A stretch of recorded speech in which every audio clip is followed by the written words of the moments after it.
करायचं स्मरण.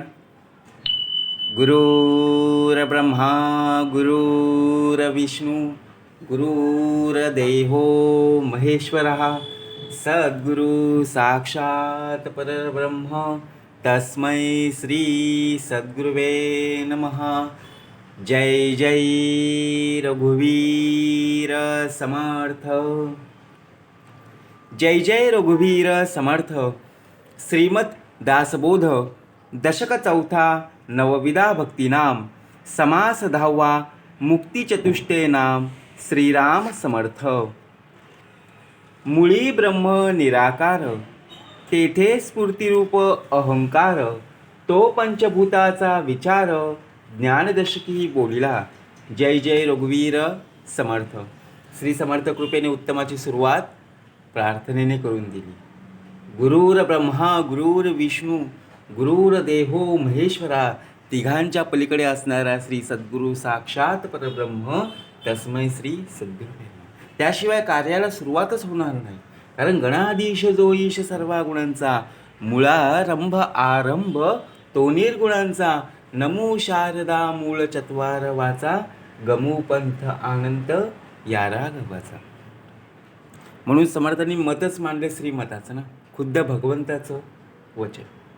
लोकमतं म्हणजे ही आपली मतं, लोकांची मतं, विषय वासना संपूर्णपणे दाही दिशा. काय आहे सध्याचं युग कुठलं आहे? कलियुग चालू. कलियुग म्हणे जिंकीस ना. कलियुगात जन्म झालेला आहे आणि त्यामध्ये मुक्ती.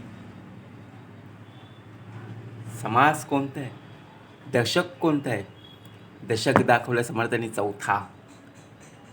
तिघांच्या पलीकडे असणारा चौथा नवविधा भक्तीना. 9 प्रकारची भक्ती बघा समर्थांनी प्रथमतः दाखवली ती म्हणजे श्रवण. श्रवणाला इतकं महत्त्व इतकं सामर्थ्य आहे, त्याशिवाय भक्ती होऊ शकतच नाही. दुसरी दाखवली ती कीर्तन, विष्णुस्मरण, पादसेवन, अर्चन, वंदन, दास्य, सख्य, आत्मनिवेदन आणि शेवटचे आता बघा बरोबर ना. आणि दशकाचा जो चौथा होता नवविधा भक्ती नाम आणि त्यातला समास 10वा मुक्ती चतुष्टय नाम. जे 9 भक्ती होती ती शेवटी आत्मनिवेदन होती आणि त्यातून आता मुक्ती. खरंच आपल्या आयुष्यामध्ये जर पाहायला गेलो तर नक्कीच मुक्ती प्राप्त होईल का आपल्याला? सायुज्य मुक्तीचे वर्म ठाई पडे. मुळी ब्रह्म निराकार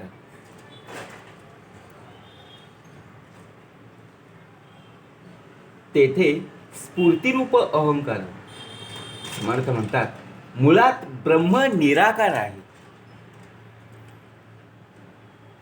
आपल्याला आकार पूर्णपणे बघा, डोळ्याची रचना, कानाची रचना, संपूर्णपणे इंद्रियाची रचना कशी केली असेल त्याचा तुझी जाणीव.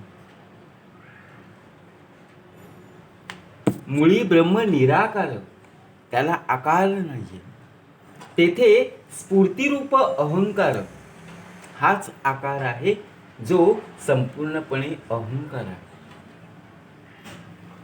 यातून समर्थ म्हणतात तो पंचभूतांचा विचार ज्ञानदशकी बोलिला. पंचभूत दाखवली. कुठली दाखवलीत? पृथ्वी, आप, तेज, वायू आणि आकाश. यांचा सुद्धा संपूर्णपणे विचार ज्ञानदशकी बोलिला या दशकामध्ये दिलेला आहे. श्रवण करूया श्रीराम समर्थ. तो अहंकार वायुरूप तयावरी तेजाचे स्वरूप तया तेजाच्या आधारे आप अवर्णोक दातडले. आता बघा संपूर्णपणे जर आपण वारा आपल्या डोळ्यांनी दिसतो का? नाही दिसत. तो फक्त जाणवतो. आपण उन्हामध्ये जेव्हा रस्त्यातून जात असतो तेव्हा संपूर्णपणे वारा येताच आपल्याला खूप प्रसन्न वाटतं. त्यामध्ये येणारे धुळीचे कण रस्त्यातून जात असताना ज्यावेळी आपल्याला घाम येतो, घामामध्ये आपण बघा आपल्या खिशामध्ये, हातामध्ये हातरुमाल असतो, तो जर तोंडावरून जर फिरवला तर संपूर्णपणे काय असते, चेहऱ्याला माती लागलेली असते, परंतु आपल्याला स्पष्टतेने दिसत नाहीये. पांढऱ्या कलरचा जर आपण रुमाल घेतला तर संपूर्णपणे बघा मळकट झालेला दिसतो. तो अहंकार वायुरूप, तयावरी तेजाचे स्वरूप. तेज आपल्यामध्ये येईल कसं? आपल्या चेहऱ्यावर तेज बघा, तो भाग वेगळा चाललेला आहे. वायुरूप, आपल्या अंतरी वायू आहे, म्हणून तर आपण श्वास घेऊ शकतो, बाहेर सोडू शकतो. पृथ्वी, आप, तेज, वायू आणि आकाश. श्वास उच्छ्वास आपला चालूच आहे. आपण जेव्हा बोलतो तरी आपण श्वास घेतच असतो. आपण बघा नाही ना, प्रत्यक्षपणे अंतरीचा अंतरात्मा हे सर्व काही कार्य करत असतो. आपल्याला ते सुद्धा जाणवत नाही. जर आपण जर घेत असतो तर प्रश्न वेगळा होता. परंतु ज्यावेळी आपण विसावा घेतो, विश्रांती घेतो, त्यावेळी कार्य कोण करतो? बरोबर ना? म्हणून तयावरी तेजाचे स्वरूप, तया तेजाच्या आधारे आप आवरणोदक दाटले. तया आवरणोदकाच्या आधारे धराधरिली फणीवरे, वरती 56 कोटी विस्तारे वसुंधरा आहे. तो अहंकार जो आहे तो वायुरूप आहे. त्यातून तेज तत्वाचे स्वरूप प्रगटले. त्या तेजाच्या आधाराने आप म्हणजे काय, तर जलतत्व व्यक्त होऊन तो पाण्याच्या समुद्राच्या रूपाने सर्वत्र भरून जातो. आपण समुद्रकिनारी कधी गेलात? समुद्रात ठिकाणी ज्यावेळी आपण जातो त्यावेळी समोरून येणारी लाट, समोरून येणारा पाण्याचा प्रवाह आपल्याला काय करतो, ज्या दिशेने पाणी येतं त्या दिशेने आपल्याला मागे नेतं आणि त्याचप्रमाणे पुढे सुद्धा नेतं. ज्यावेळी पाणी समुद्रामध्ये जातं त्यावेळी आपल्या पायाखालची जी वाळू असते ती आपोआप हळूहळू पाण्याबरोबर जाऊ लागते. बघा काय उत्तमतेचा भाग असेल. सर्व काही त्याचंच सामर्थ्य आहे, सर्व काही त्याचीच कृपा आहे. कारण आकाशात पतितं य यथा गच्छति सागरम सर्वदेव नमस्कारम केशव प्रतिगच्छति. म्हणून समुद्राच्या आधारानं शेषाने बघा पृथ्वी आपल्या मस्तकावर धारण केली. आता पृथ्वी कशावर आधारित आहे? आकाशामध्ये संपूर्णपणे सर्व काही आहे. पृथ्वी आहे, निसर्ग, झाडं झुडपं, सजीव सृष्टी संपूर्णपणे आकाशामध्येच आहे ना. येवरी परिग सप्त सागर, मध्य मेरू महाथोर, अष्टदिक्पाळ तो परिवार, अंतरे वेष्टित राहिला. आता संपूर्णपणे जर पाहायला गेलो तर तिच्या भोवती 7 सागरांचा वेढा असून महाथोर असा मेरू पर्वत आहे. ज्या प्रकारे आपण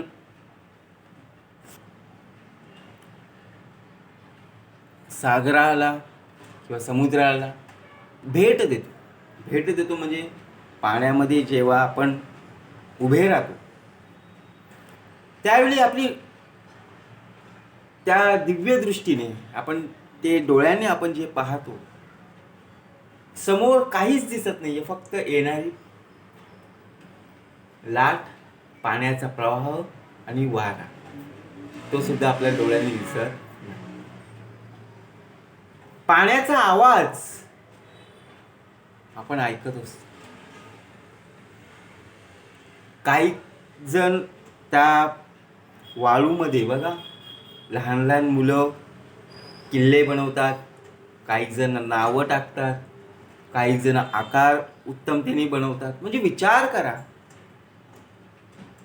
इतकं सौंदर्य आपल्याला दिलेलं आहे, ही त्याचीच सर्व कृपा आहे. परंतु त्याच्याकडे कधी अहंकार नाहीये आणि गर्व नाहीये. आपल्याकडे थोडंफार जरी असलं ना तरी शर्टाचं एक बटन उघडं आणि कॉलर टाईट करतो. हे देणे ईश्वराचं, बरोबर की नाही? आपण काहीच घेऊन आलेलो नाही, रिकाम्या हाताने आलेलो आहोत आणि रिकाम्या हाताने जाणार आहोत. हेच दाखवलं समर्थांनी आपल्याला मुक्ती चतुष्टयीने. मुक्ती कशा प्रकारे मुक्ती आहे.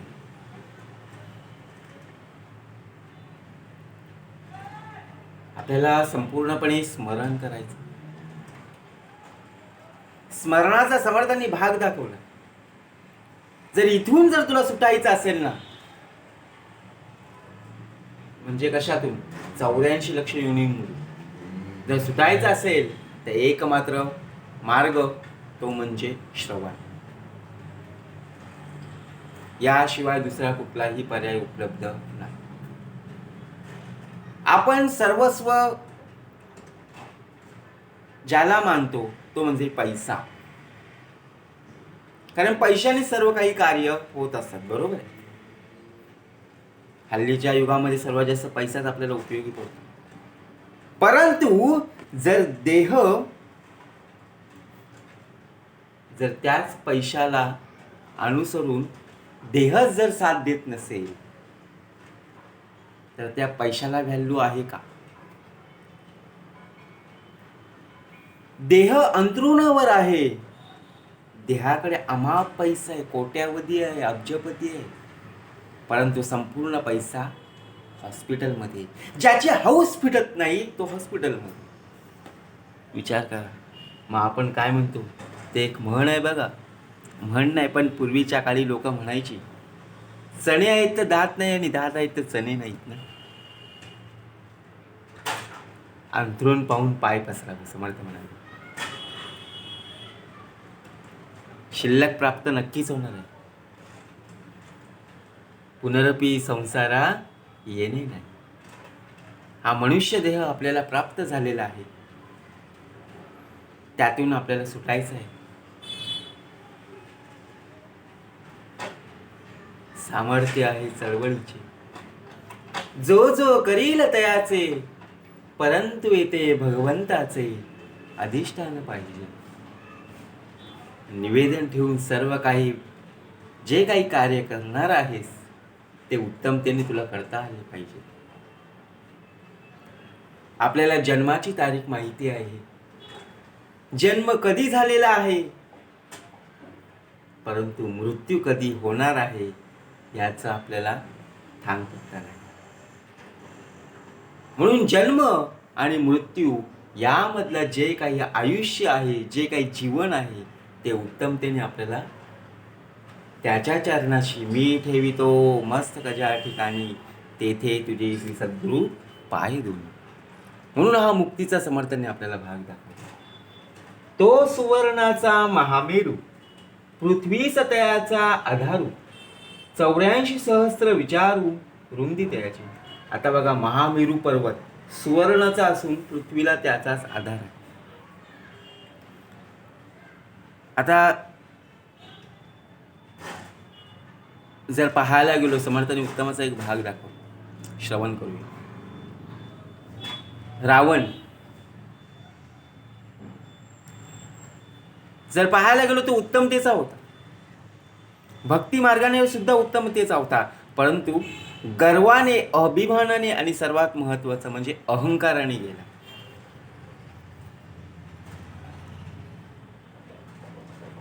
सोन्याचा संपूर्णपणे सोन्याची लंका होती, काहीच कमी नव्हतं, 6 कोटी आयुष्य होतं. आता आपल्याला 60 सुद्धा आपल्याला घालवता येते. पूर्वीच्या काळी 100 तरी लोक गाठायची, आता 60 सुद्धा 50 गाठायला. परंतु रावणाला 6 कोटी आयुष्य होतं. आता सुद्धा असतं आणि नंतर सुद्धा असतं, परंतु अहंकाराने, बरोबर की नाही? म्हणून समर्थांनी श्लोक सुद्धा दिलेला आहे. मना सांग पा रावणा काय झाले, अकस्मात ते राज्य सर्वे बुडाले. म्हणून कुडी वासना सांडी वेगी, बळे लागला काळ हा पाठी लागे. काल कोणाला सोडत नाही, परंतु समर्थ म्हणाले काळाला सुद्धा नमस्कार करायचा आहे. आपण ज्यावेळी पूजेला बसतो त्यावेळी पूजेला सुद्धा त्याचा विडा सुद्धा आपण ठेवतो की नाही, कालाय तस्मै नमः. त्याची सुद्धा आपण पूजा करतो की नाही.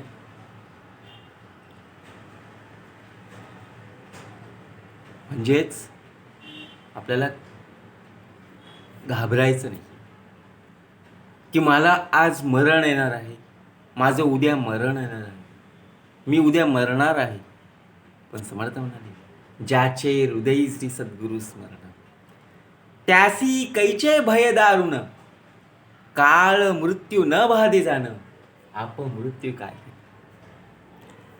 मधुकराचा समर्थांनी भाग दाखवला.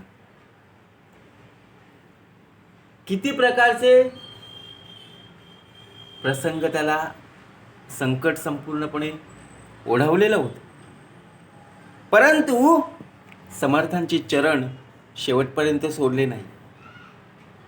काळाने पाश टाकला, परंतु त्या घोंगडीपर्यंतच येऊ लागला ना. काय सामर्थ्य पुरवलं असेल ना. आपल्याला सुद्धा उत्तमतेचं काय प्राप्त आहे, भगवत प्राप्ती, उत्तमतेचा भगवान सद्गुरुचरण आपल्याला प्राप्त झालेले आहेत. भक्ती मार्ग उत्तमतेचा आपल्याला प्राप्त झालेला आहे.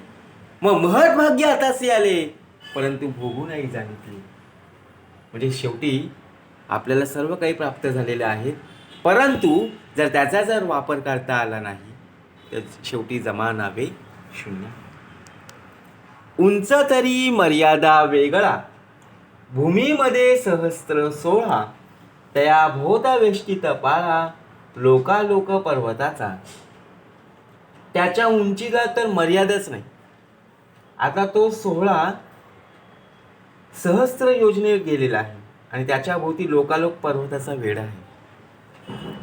तया ऐलीकडे हिमाचळ, जेथे पांडव गळाले सकळ, धर्म आणि तमाळ नील पुढे गेले.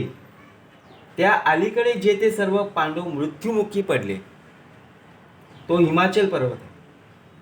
फक्त धर्मराज आणि श्रीकृष्ण हे दोघेच फक्त पुढे गेले. बघा, कृतयुग, त्रेतायुग, द्वापारयुग आणि प्रत्यक्षपणे आता कलियुग. ते संपूर्णपणे जर पाहायला गेलो तर कृतयुगामध्ये 100% काय होतं, पुण्ययुग. हळूहळू काळ बदलला. त्रेतायुगामध्ये 75% पुण्य आणि 25% पाप. द्वापारामध्ये काय झालं, 50% पुण्य 50% पाप. आणि आता प्रत्यक्षपणे कलियुगामध्ये 25% पुण्य आणि 75% पाप. त्या ऐलीकडे हिमाचल, जेथे पांडव गळाले सकळ. पांडव किती होते, फक्त हाताच्या बोटा एवढे मोजणारे 5.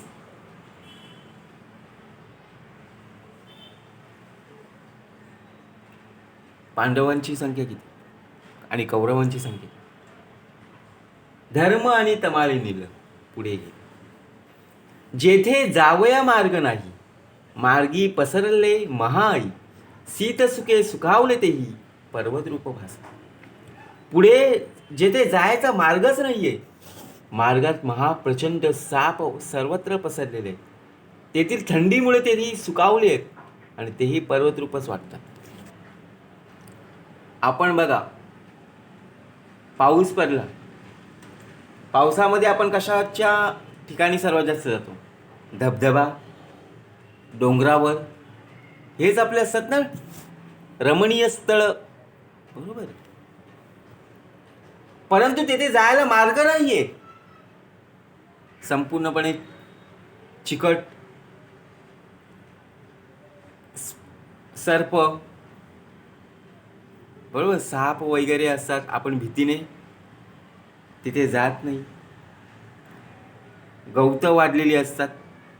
परंतु जर पाहायला गेलो तर तिथेच आपल्याला काय आहे, सर्वात सुखाचा आनंद. तिथे कुठली कटकट नसते बघा. एखाद्या ठिकाणी आपण शांत वातावरणामध्ये जर आपण बसलो ना, झाडाच्या ठिकाणी बघा, एक वृक्ष असतो, वृक्षाच्या ठिकाणी संपूर्णपणे सावली असेल, त्या सावली ठिकाणी जर आपण बसलो तर आपल्याला असं वाटतं की इथेच एक प्रसन्न वातावरण आपल्याला तिथे प्राप्त होतं. तया ऐलीकडे शेवटी जाण, बद्रिकाश्रम बद्री नारायण, तेथे महातापसी निर्वाण, देह त्यागार्थ जात. त्यांच्याही अलीकडे अगदी शेवटी बद्रिकाश्रम बद्रीनारायण ही स्थानं आहेत. बघा, प्रत्यक्षपणे आपण जर पाहायला गेलो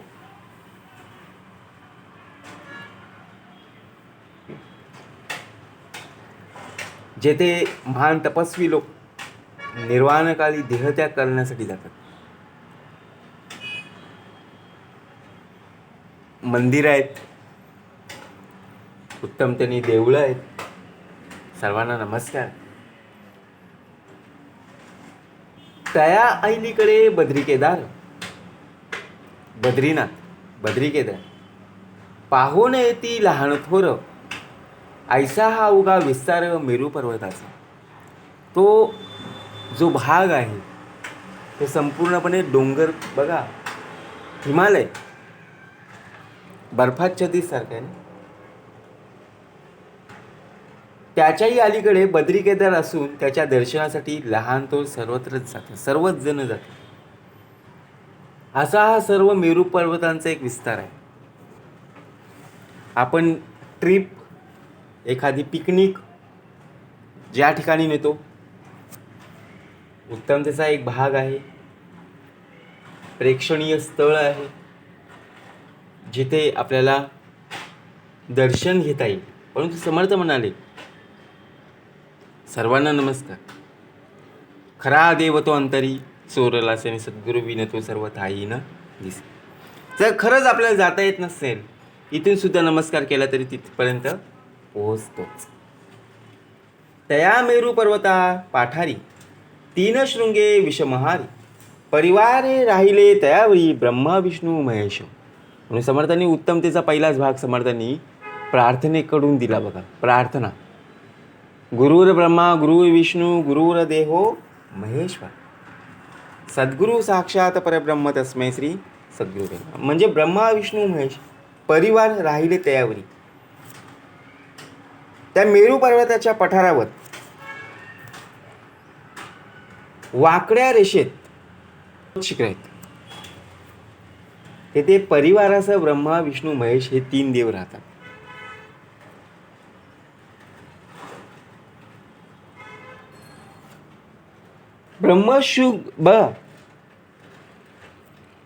ब्रह्मशृंग तो पर्वताचा, विष्णू भृंग तो मर्गजाचा, शिवशृंग तो स्फटिकाचा, कैलास नाम त्याचे. आता आपल्याला सर्व काही माहितीच आहे.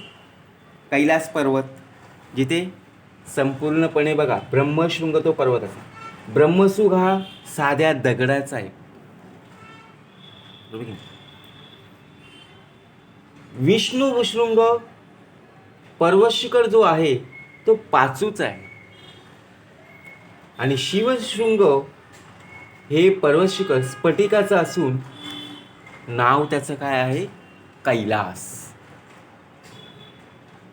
हे आपल्याला माहिती असणं आवश्यक. वैकुंठ नाम विष्णू शृंगाचे, सत्यलोक नाम ब्रह्मशृंगाचे, अमरावती इंद्राचे स्थळ खालते. विष्णू शृंगाचं नाव वैकुंठ असून ब्रह्मशृंगाचं नाव सत्यलोक आहे. त्याच्या खालती जर पाहायला गेलो तर इंद्राचं अमरावती स्थळ आहे. तेथे गणगंधर्व लोकपाळ, तेहतीस कोटी देव सकळ, 14 लोक सुवर्णाचळ वेष्टीत राहिले. म्हणून समर्थ म्हणाले, गुरु पाहता पाहता लक्ष कोटी. 33 कोटी देव आहेत, लक्ष कोटी देव, परंतु सद्गुरू मात्र एकच आहे. बरोबर की नाही? म्हणून 14 लोक सुवर्णाचळ वेष्टीत राहिले. तेने गणगंधर्व लोकपाल, 33 कोटी देव स्वर्ग सप्त पाताळ. आपण मेल्यावर म्हणतो मला मुक्ती प्राप्त होईल. मेल्यावर मुक्ती नाहीये, तर स्वर्गामध्ये बघा, आपण स्वर्गामध्ये जाणार आहोत का नरकामध्ये जाणार आहोत कोणी पाहिलं. परंतु जर या जीवनामध्ये, आयुष्यामध्ये उत्तमतेची जर कार्य करत राहिला असशील, उत्तमतेचं देवाचं स्मरण, देवाचं नामस्मरण जर करत उत्तमतेची कार्य जर करत असशील, तर नक्कीच स्वर्ग प्राप्त होणार आहे.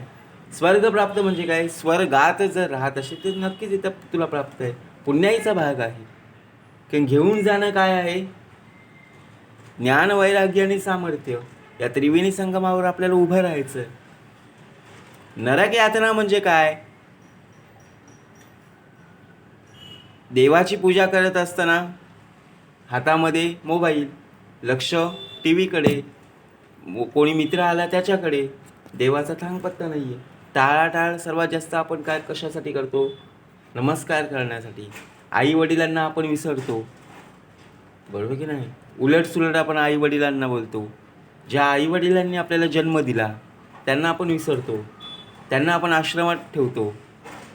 मग आपली मुलं बाळं आपल्याला चांगल्या प्रकारे ठेवतील का? आई वडिलांचे जे संस्कार आपल्या मुलांवर असतात, परंतु आपलेच संस्कार आपल्या मुलांवर असे ठेवले तर आपली मुलं ठेवतील का? म्हणून बघा, पूर्वीचा काळ उत्तमतेचा होता. म्हणून वैकुंठ नाम विष्णू शृंगाचे, सत्यलोक नाम ब्रह्म शृंगाचे, अमरावती इंद्राचे स्थलकाचे. तेथे कामधेनूची खिल्लारे, कल्पतरूंची बने अपारे, अमृताची सरोवरे ठाई ठाई उचंबलते. तेथे कामधेनूंचं कळप आहे, कल्पतरूंची अपार वन आहेत आणि अमृताची ठाई ठाई उचंबळणे सरोवर. सरोवर म्हणजे तलाव. बरोबर. आपल्याला सर्व काही माहिती असणं आवश्यक आहे. वन, आपण एखाद्या ठिकाणी जर पाहायला गेलो, एखाद्या गावामध्ये आपल्या बघा पाहायला गेलो, तर तलाव, विहिरी, नद्या, इकडे जर पाहायला गेलो डोंगर, तिथे झाडी, वनस्पती सर्व काही पाहायला मिळते ना. तेथे उदंड चिंतामणी, हिरे परिसांची या खाणी, तेथे सुवर्णमय धरणी लखलखाया माने. तेथे असंख्य चिंतामणी आहेत, हिऱ्यांच्या व परिसाच्या खाणी आहेत. बघा, हे जर आपल्याकडे जर असतं तर असं, व तेथील जमीन सर्व लखलखते सोन्याची. आपल्याकडे बघा, एखादी सोन्याची चेन जर आपल्या गळ्यामध्ये असेल, त्या शर्टाचं पहिलं बटन हे उघडं असतं आणि सर्वांना दाखवत असतं. हाताच्या बोटामध्ये जर अंगठी असतील ना, तो सारखा सारखा तोच बोट मिरवीत असतो, कारण लोकांना दिसण्यासाठी. अरे, हा लोभ आहे. रावणाकडे ते संपूर्णपणे सोडण्याची लंका होती. बरोबर की नाही? आपल्याकडे फक्त प्लॉटचा पैसा, जमिनीचा पैसा आणि संपूर्णपणे पूर्वजांची कमाई, बापाच्या कमाईवर आपण राहू. पण आई वडिलांची जी कमाई आहे ना, ती वाया न घालवणे, हे सर्व चांगलं आहे ना. बरोबर की नाही? म्हणून मार्ग सापडे सुगम, न लगे साधन दुर्गम.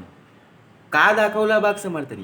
कारण कुणाच्या अंतःकरणाला लागेल धक्का, ऐसी वर्तणूक करू नका आणि कुणालाही बोलू नका. कारण आता बोलणं सुद्धा एकमेकांना काय होतं, मनाला लागतं, परंतु त्यातच खरं आहे. कारण देणे ईश्वराचं, कारण कलियुग आहे. बरोबर आहे की नाही? या कलियुगामध्ये आपला जन्म झालेला आहे आणि कलियुगामध्ये आपला देह हा उत्तमतेने उभा राहिला पाहिजे. परमरमणीय फांकती किळा, नवरत्नाची या पाषाण शिळा, तेथे अखंड हरुष वेळा, आनंदमय. आता आपल्याला आनंद कशामध्ये प्राप्त होतो? आनंददायी वातावरण आपल्या घरामध्ये कसं असतं? सर्वात जर पाहायला गेलो, एखादी वस्तू जर आपल्याला त्या वेळेला जर मिळाली नाही तर संपूर्णपणे त्या वस्तूसाठी आपण घर डोक्यावर घेतो. घरामध्ये असणाऱ्या आई वडिलांना, भाऊ बहिणी, जे कोणी आपल्या घरामध्ये असतील त्यांना आपण वाईट शब्दाने बोलत असतो, रागाने बोलत असतो आणि नंतर तीच वस्तू आपल्याला मिळाली की असं वाटतं की आपण जे काही बोललो ते चुकीचं बोललो, असं बोलायला नव्हतं पाहिजे होतं. असं सुद्धा होतं की नाही? बघा, तुम्हाला नसेल ना, तुम्हाला नमस्कार आहे, तुम्ही ज्ञानी आहे, परंतु या देहाचं होतं. त्याचवेळी तिथे नमस्कार करून निवेदन ठेवलं पाहिजे, हे शिवसमर्था, हे समर्था, हे सद्गुरू राया. या देहाकडून येणारं संपूर्णपणे क्रोध ज्या ज्या वेळी येईल त्यावेळी तुझं स्मरण असणं आवश्यक आहे. बघा, स्पीड ब्रेकर असतं, काय उत्तमतेचा भाग दाखवला. स्पीड ब्रेकर दिसतं, समोर फलक पण आहे, पुढे गतिरोधक आहे, वाहने सावकाश चालव. मग आपण काय करणार? अजून एक्सिलेटर दाबून फास्ट चालवणार की ब्रेक लावून हळूवारपणे, बरोबर की नाही, गिअर टाकून स्लो नेणार की नाही? म्हणजे आपल्याला कळतंय पण वळत नाही. ऐकल्याविना कळले, शिकल्याविना शहाणपण आले, ऐसे देखील ना ऐकिले. तेथे अमृतांची भोजने, दिव्य गंधे दिव्य सुमने, अष्टनायका गंधर्व गायने निरंतर. तेथे अमृताचं भोजन असतं. आपण एखाद्या ठिकाणी बघा, कार्यक्रम स्थळी, एखाद्या ठिकाणी पूजेच्या ठिकाणी आपण ज्यावेळी जातो त्यावेळी प्रसाद म्हणून आपण जेवण करतो की नाही? जेवणामध्ये काय काय असतं? पंचपक्वान्न असतात. पुरी असते, भाजी असते, भात असतो, गोड काही असतं. बघा, नैवेद्य म्हणून आपले नमस्कार. परंतु तेथे अमृतांची भोजन. आता आपण जेवण करते वेळी त्याच्या स्मरणाने जेवण केलं पाहिजे, भोजन केलं पाहिजे. वदनी कवळ घेता नाम घ्या श्रीहरीचे, सहज हवन होते नाम घेता फुकाचे.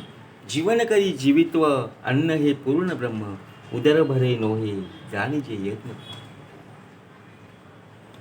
तेथे तारुण्य ओसरे ना, रोग व्याधीही असे ना, वृद्धाप्य आणि मरण येना कदा काळी.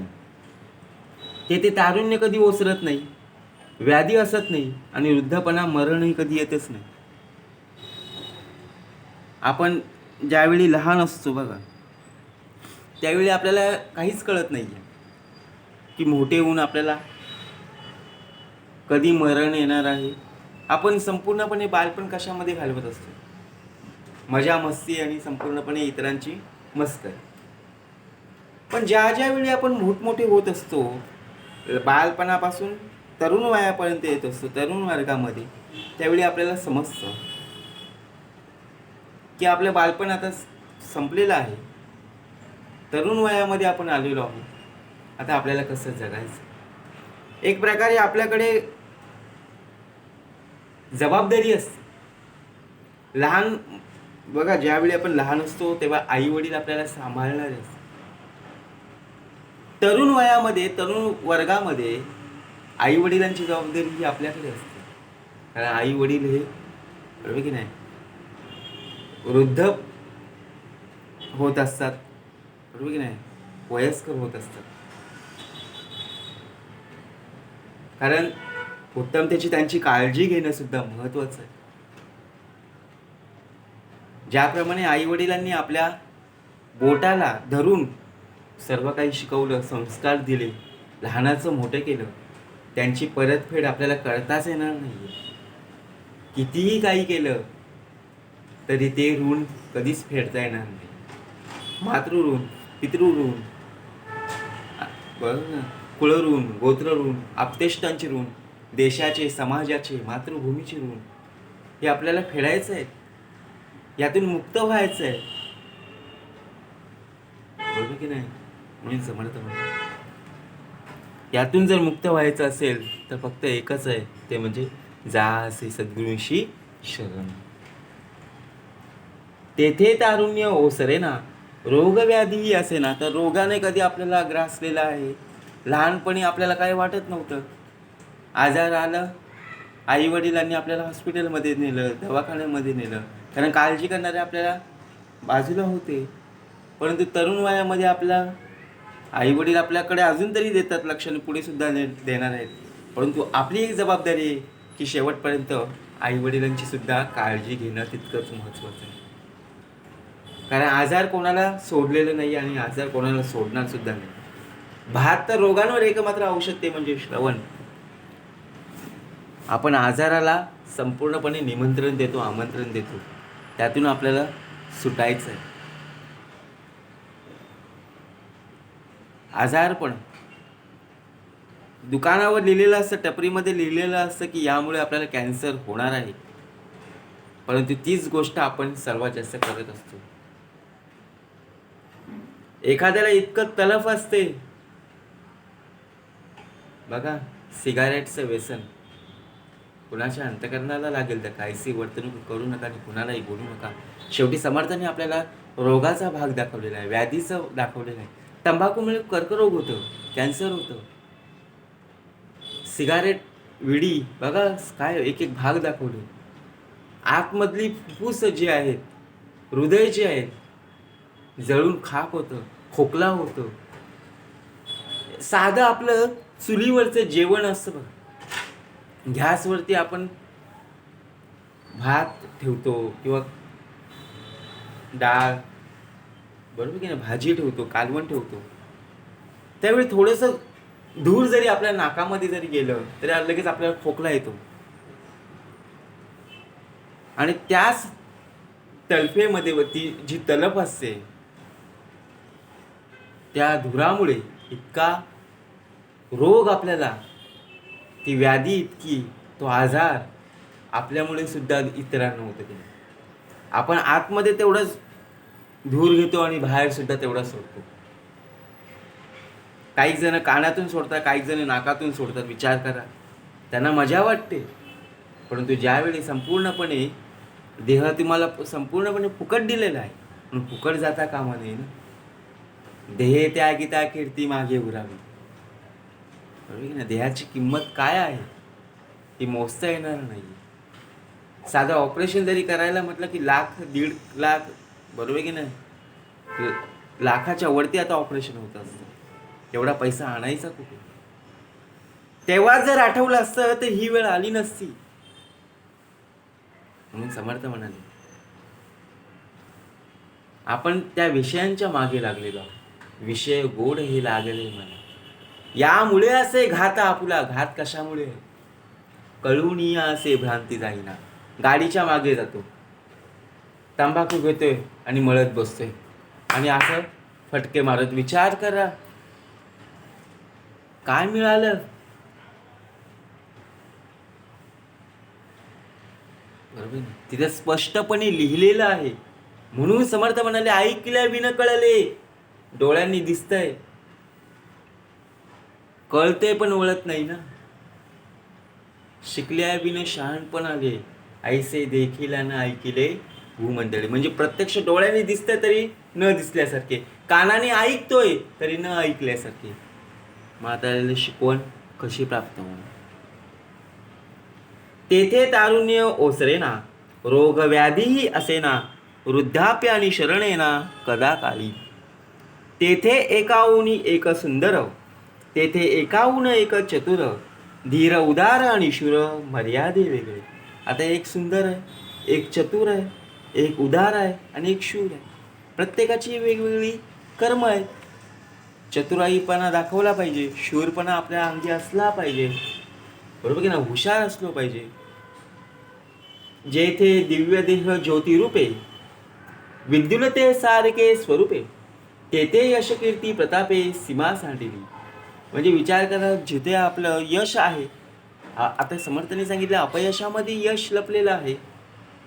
जर तू उत्तमाची कर्म करत राहिलास तर नक्कीच देणे ईश्वराचं.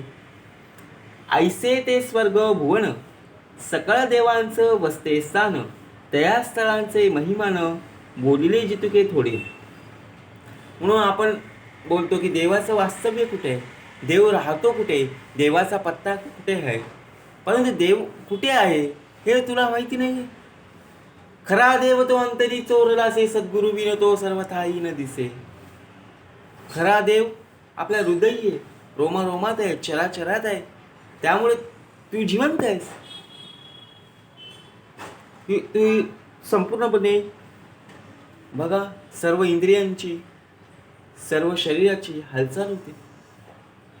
तो जर अंतरीचा अंतरात्मा निघून गेला तर या देहाला किंमत शून्य आहे. जेथे ज्या देवाचं भजन करावे, तेथे ते देवलोकी राहावे, स्वलोकता मुक्तीचे जाणावे लक्षण असे. आता सलोकता दिलाय, समीपता दिलाय, स्वरूपता दिला आणि सायुज्य मुक्ती दिली आहे. तर आपल्याला जेथे ज्या देवाचं भजन करायचं आहे. आता देवाचं स्मरण करत असताना तर एकरूप होऊन केलं पाहिजे ना. परंतु आपण एकरूप होतो का, विचार करा. पाहावे आपणासे आपण, इतरांकडे बोट दाखवण्यापेक्षा आपण कुठे चुकतोय हे पाहिलं पाहिजे. जेथे या देवाचं भजन करायचं, उपासना दिलेली आहे, भक्ती दिलेली आहे. नामस्मरण करत असताना हातामध्ये स्मरणिक आहे, परंतु मनाने संपूर्णपणे काय झालेलं आहे, भ्रमिष्ट झालेलं आहे आणि संपूर्णपणे मन चंचल आहे. लोकी राहावे ते स्वलोकता, समीप असावे समीपता, स्वरूपाची पहावे स्वरूपता, तिसरी मुक्ती. त्या देवतेच्या लोकात जाऊन राहणे याला सलोकता म्हणतात. समीप म्हणजे जवळ, याला समीपता मुक्ती म्हणतात. आणि त्या देवतेचे स्वरूप प्राप्त होऊन त्याला स्वरूपता म्हणतात, ही तिसरी मुक्ती. देवस्वरूप झाला देही, श्रीवत्स कौस्तुभ लक्ष्मी नाही, स्वरूपतेचे लक्षण ना पाही ऐसे असे. विष्णू स्वरूप दाखवलंय, श्रीवत्स कौस्तुभ मणी आणि लक्ष्मी यांची प्राप्ती होत नाही. स्वरूपता मुक्तीचं लक्षण अशा प्रकारचं.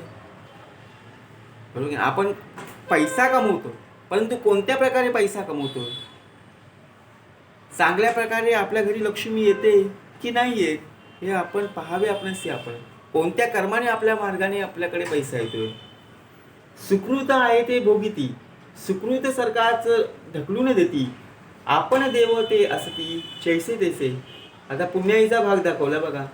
जोपर्यंत पुण्याई शिल्लक आहे, जोपर्यंत संपूर्ण शिल्लक आहे, तोपर्यंत कधी रोग प्राप्त होणार नाहीत, काहीच होणार नाही, कारण शिल्लक आहे.